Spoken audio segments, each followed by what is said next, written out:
A weather message. For the following counties in Ohio: Ashland, Ashtabula Inland, Ashtabula Lakeshore, Crawford, Cuyahoga, Erie, Geauga, Holmes, Huron, Knox, Lake, Lorraine, Mahoning, Marion, Medina, Morrow, Portage, Richland, Stark, Summit, Trumbull, Wayne and Wyandotte, and the following counties in Pennsylvania: Crawford, Erie Inland, and Erie Lakeshore.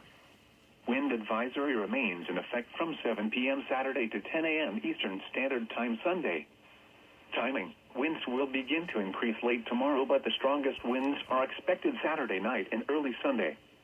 Winds will become northwest and gust to over 50 miles per hour Saturday night. Impacts: downed branches and power lines. Objects that are not secured, such as trash cans or lawn furniture, may be blown away.